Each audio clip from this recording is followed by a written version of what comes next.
Macroeconomics exam, AP exam, if you follow this little format, if you basically get all this right, it's pretty hard to get anything wrong on comparative advantage. So let's get started. We have two countries, United States and France, and we're talking about they can produce tires per day or windshields per day. And the first thing you have to figure out is this an input or an output question? If you don't do this, you're gonna get at least, you're gonna get all these wrong. So is it input question or output? Well, the key is tires per day, windshields per day. Because it says per day, it's almost like saying total tires per day, total windshields per day. So the total output means it's an output question. And when you have an output question, you're eventually going to do other goes over, okay? And that's what we'll talk about when we get down to comparative advantage. So the next thing you got to figure out is which one has the absolute advantage in tires. Who makes the most per day, the most output? It's pretty easy. You go vertically down. Who makes the most tires? France. Who makes the most windshields? The United States. Okay, done, easy. Then you say, who has the comparative advantage? And for that, you're gonna have to do a little bit of work. So I can do this in my head. Some of you can probably do this in your head at this point. But if you don't, here is a foolproof way of doing it. You may always make sure that your countries or your people on the left side and that the objects, the outputs are on whatever they're producing is on top of this box. And what I always do is to find the comparative advantage, I want to find out how much one tire is worth in terms of windshields for each country, how much one windshield is worth in terms of tires for each country. So I put 1T for US and France, 1W for windshields, okay? So how much does one tire cost in terms of windshields for the United States? So I do other goes over. I go back to my original box. I want one tire, right? 100 costs 200. I put 200 over, the other goes over 200 over 100, which means 2. So one tire equals 2 windshields. If I want to reverse this, how much does one of these cost in terms of tires? Then I'm going to take the other 100 over the 200. So 100 over 200 is 1/2. 1/2 of what tire? So in case you lost me here, 100 tires, in the time it took them to make 100 tires, they could have made 200 windshields. So one tire cost them 2 windshields. In the time it took them to make 200 windshields, they could have made 1/2 of a tire, right?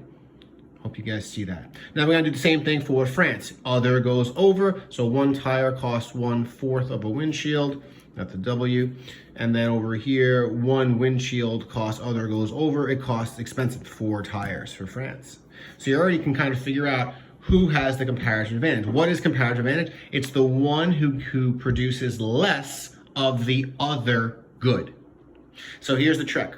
When you have this opportunity cost box, you want to know who should specialize in tires, or who has the comparative advantage rather in tires and windshields. Well, who gives up less of W, of windshields? Well, for one tire, the US gives up 2, France gives up 1/4. So I always circle down here, France is gonna have the comparative advantage in tires, okay? Because they give up less windshields. Alexa, stop. For windshields, who gives up less? Well, for one windshield, we have 1/2 of a tire or 4 tires. So 1/2 of a tire. So who's gonna produce? The United States is gonna produce or has a comparative advantage in windshields. France has a comparative advantage there. So comparative advantage in tires is France. Windshields is the US. And now the question is, who should specialize and trade in tires? So who's gonna produce all the tires and then, trade them, right? Make the most tires they can and try to get windshields back. So we already know that because who's producing tires? France is producing tires. Now, I always want kids to understand why. Why should France specialize in tires? And the answer is always having to do with the opportunity cost. They should specialize in tires because for one tire, they give up 1/4 of a windshield. The US gives up 2. They have a greater opportunity cost. So France, okay, gives up less windshields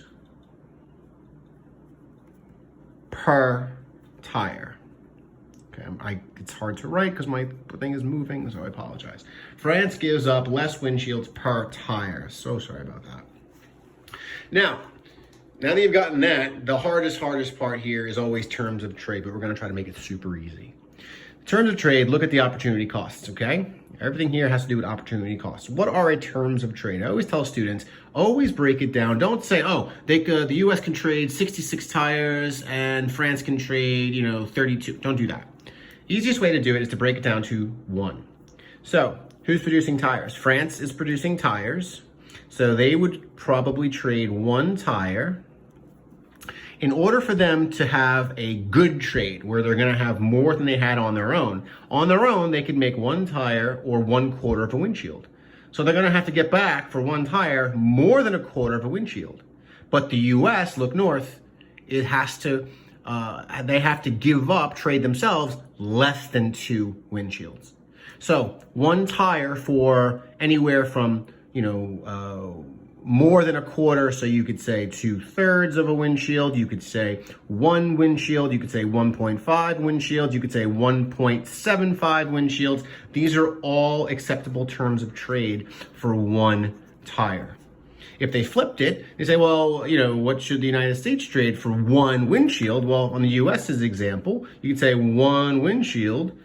All right, they would have to get back, right? Let's see, 1 windshield. They have to go back more than 1/2 of a tire, but the France we're only willing to give up less than 4. So you could say 1, 2, or 3. All right, and any variation in between, as long as it's in between the opportunity costs. Hope you got it, and get ready for the next problem.